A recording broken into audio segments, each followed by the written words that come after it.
Hoy tenemos el privilegio de asistir a la ponencia titulada Evolución de los repertorios procesionales desde el siglo XIX, impartida por don José Manuel Castroviejo López, cuya presencia constituye un verdadero honor. Nacido en Sevilla en 1979, don José Manuel Castroviejo es un destacado filólogo clásico, profesor y musicólogo especializado en la música procesional sevillana. Licenciado en Filología Clásica por la Universidad de Sevilla, ejerce actualmente como docente en el IES Francisco Pacheco de Sanlúcar de Barrameda. De carácter amable, cordial y afable, es también cofrade de las hermandades sevillanas de la Iniesta, San Esteban, las Cigarreras, entre otras. Su aportación al mundo cofrade está principalmente centrada en la divulgación de la música procesional, consolidándose como una de las figuras más relevantes en este campo. Es fundador de la página web Patrimonio Musical, una plataforma pionera en la investigación y difusión de la música procesional, que ha sido fundamental para la preservación del legado de este género. En ella ha publicado numerosos estudios sobre compositores, marchas y la historia de la música cofrade en España. Entre sus obras destaca De bandas y repertorio, la música procesional en Sevilla desde el siglo XIX, un análisis exhaustivo sobre la evolución de las bandas y sus repertorios en la Semana Santa sevillana. También sobresale su reciente publicación, Farfanerías, vida y obra de Manuel López Farfán, coescrita con José Ignacio Cansino González, que aborda en profundidad la figura de este icónico compositor y cuya segunda edición ampliada se publicó en diciembre de 2024. Fue presentada, todavía no está publicada. En resumen, José Manuel Castroviejo López desempeña un papel esencial en la investigación y divulgación de la música procesional, contribuyendo de manera significativa al conocimiento y la valoración de este género musical. Estamos convencidos de que la ponencia de hoy será una valiosa oportunidad para ampliar nuestro conocimiento sobre este importante aspecto de nuestra tradición musical, gracias a la amplia experiencia y sabiduría del señor Castroviejo. Agradecemos profundamente su atención y les invitamos a disfrutar de la conferencia.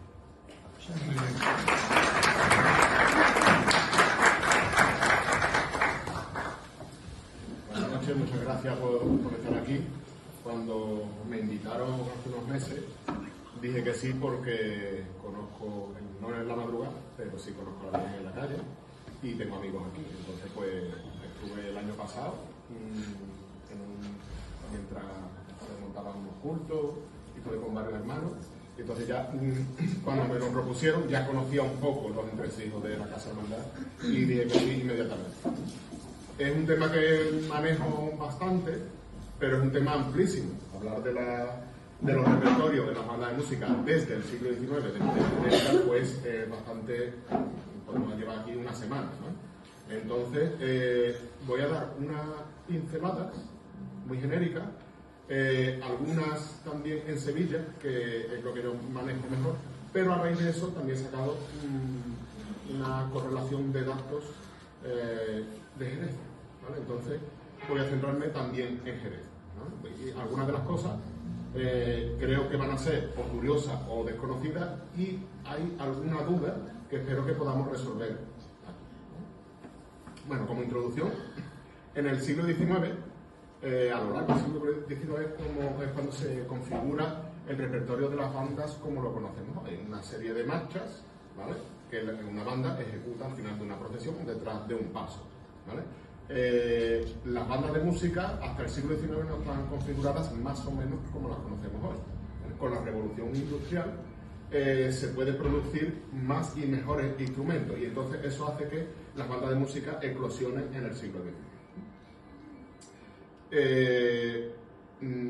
Hay un falso mito que seguramente le suena a todo el mundo, que se tocaba en el siglo XIX en las procesiones. Adaptaciones de ópera, adaptaciones de piezas de música clásica. Eso es una parte pequeña de la verdad, ¿vale? Ahora vamos a ver ejemplos. Eso no es cierto. Había muchas composiciones hechas expresamente para bandas de música.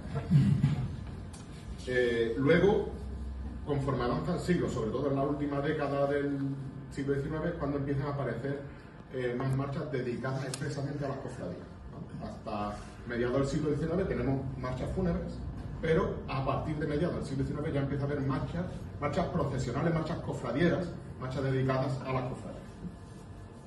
Vamos a ver algunos ejemplos Tengo aquí varias partituras.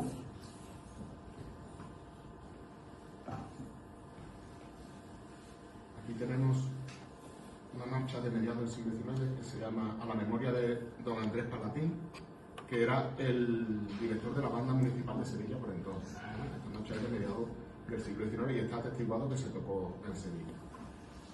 Aquí tenemos una marcha de un autor llamado Álvaro Milpacher, como podemos ver en la esquina de arriba, un autor muy prolífico en el siglo XIX, tiene muchas marchas.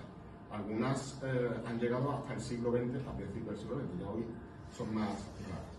Todas son de carácter genérico, no están dedicadas a cofradías, están dedicadas a motivos relacionados con la pasión o el dolor de la Virgen, ¿vale? Para que se pudieran tocar en cualquier procesión. Tengamos en cuenta que es una editorial musical y una editorial al final lo que busca es vender, ¿vale?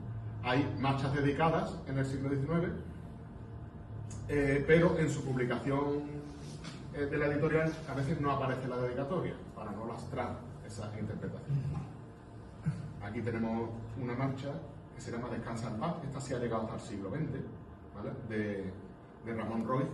A los más pasadobleros a lo mejor les suena a Ramón Roig por el pasodoble La gracia de Dios, ¿vale? Que es muy conocido, se interpreta todavía. Pues esta partitura está en San Lucas de Barrameda, como pueden ver, está con un friso en medio. Ese es que durante el siglo XX se quedó, digamos, esta versión obsoleta porque tenía instrumentos que ya no se usaban y sirvió de funda a la nueva versión de esta marcha. Luego tenemos aquí la famosísima Ione, se escribe con J, el maestro Petrera. Aquí pone José Gabarle, director de Sola 9, y Rocío del Cielo, que no tiene nada que ver con Rocío. Vemos la marcha que compuso el maestro Tejera, que hoy día es curiosísimo que no se conserva, no hay ni un solo papel. Nadie, el que la conoció, la tiene en su memoria, no hay ni un solo papel. En la banda del maestro Tejera no se conserva la partitura, la única marcha que hizo el maestro Tejera.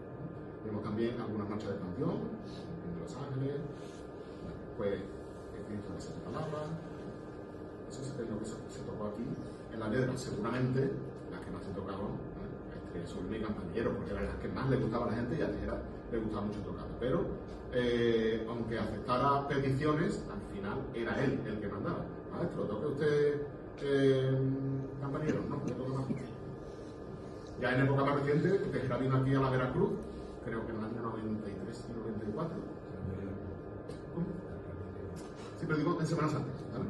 Y recuerdo una anécdota porque Pepín Tejera tenía una personalidad contundente. Y el capataz de esa época le decía, toca, no sé qué. Y se va a Pepín para adelante y le dice, yo te digo cómo tienes tú que mandar paso, no, ¿verdad? Pues no venga a decirme lo que yo tengo que tocar. Y ya lo vino más Tejera. Pues Pepín tenía, digamos, pocas tragaderas. Y para finalizar, quiero contar una anécdota, esa es de hermana, del año 1982. ¿Vale? Yo la conocí hace mucho tiempo, pero de cara al día de hoy, le he dicho a los músicos de Puerto Real que me la refresquen. He hablado con músicos de Puerto Real, directores y algunos músicos antiguos. La banda Pedro Álvarez Hidalgo, que ha tocado aquí en época reciente, en el año 1982 es cuando sale a la calle por primera vez. Y hace toda la Semana Santa. Claro, como había tanta escasez de bandas, aquí se enteran, oye, hay una banda nueva en Puerto Real, llámala. Claro, era hacer doblete, porque hacían toda la Semana Santa y jueves y viernes. Entonces iban a hacer doblete y para no hacerlo, les daba pudor un poco decir no directamente, para no quedar mal, y pidieron un presupuesto desorbitadísimo. O sea, lo que si cobraban 25.000 pesetas en una cofradía, a la letra le pidieron 100.000 o 125.000, algo así. Confiaban que le dijeran que no, pero le dijeron que sí. Y tuvieron que venir a tocar, ¿vale? Creo que llegaron tarde a San Fernando, después, no, llegaron tarde. Llegó tarde. Abucheados. No era raro que una banda llegara tarde. Hoy día no nos acostumbramos más, pero antiguamente, o a veces no llegaba. A mí me contan el cable de Santera que una vez llegaron a los gitanos en los años 60, 50. porque la camioneta o autobús que los tenía que llevar de Saltera a Sevilla o les falló o se averió, que llegaron con la Virgen ya en la calle, y cuando llegó le dijo el hermano mayor, coge eso y os volvéis a Saltera, que ya está la banda de la Cruz de Guía tocando detrás de la Virgen. Yo creo que se incorporaron a la altura de la Cruz Vieja y la buchearon la gente.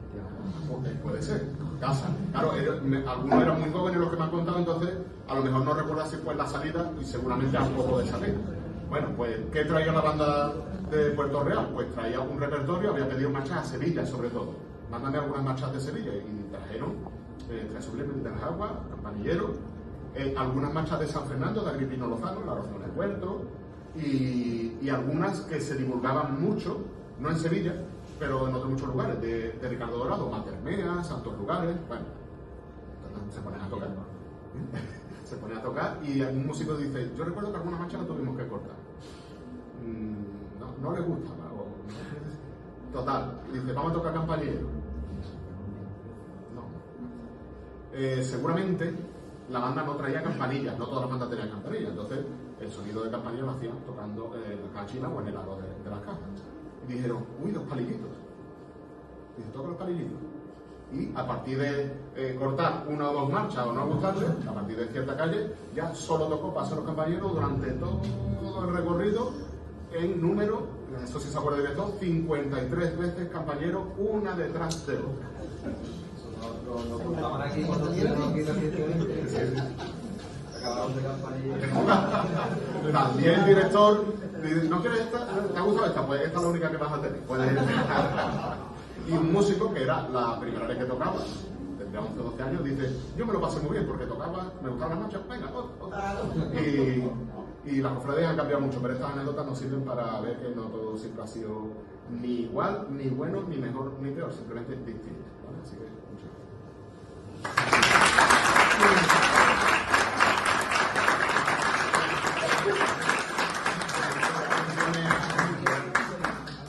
¿Alguna duda o me quiere hacer alguna pregunta o un comentario de eso? Pues estoy abierto. ¿La primera marcha en usar corneta? ¿Cuál es? ¿La del Capitán Chinchilla o Belvedere? Vale, es que tenemos que distinguir las marchas de Semana Santa de las marchas de Gloria. Las marchas de Gloria son las que se tocan en la patrona, en el corpus, etc. Entonces ahí sí había marchas con cornetas. O sea, que gente no sabe, Belvedere es una de las marchas que hay con cornetas para procesiones de Gloria. Para marchas de Semana Santa tenemos dos casos. Una final del siglo XIX en Úbeda, con el toque de oración, igual que a la memoria del general Chinchilla. ¿Vale? Pero a la memoria del general Chinchilla no solo tiene el toque de oración, sino que además tiene una parte que lleva cornetas y tambores. Entonces, podemos poner antecedentes esta marcha de Úbeda, de Victoriano Alonso, y, digamos, la primera a la memoria del general Chinchilla, que fue un pelotazo. Soler hizo más marchas con cornetas y tambores que no nos han llegado. No es cierto que Farfán fuera el primero en usar cornetas y tambores en marchas procesionales. Él las puso en las Estrella Sublime y en la Esperanza de Triana, ¿vale? En ninguna otra más. Y no fue el primero, simplemente que no era habitual, pero sí es. Vale, ¿sabes que Belvedere llegó la influencia de...? No, Belvedere, las marchas para Semana Santa eran marchas serias y fruteras. Pero María Santísima de la Paz tiene corneta. No, Santa María de la Paz es una marcha. El título se lo puso un descendiente en la partitura, que yo solamente le hice un guión, pone marcha procesional con cornetas y tambores sobre el himno Ave Maris Stella, es decir, una marcha inspirada en la vocación del Carmen. Pero nada más que guión, creo que la instrumentó uno de sus hijos para grabarla y ahí le puso el título. En algún otro momento también lo revisamos y tenemos aquí un detalle para entregarte.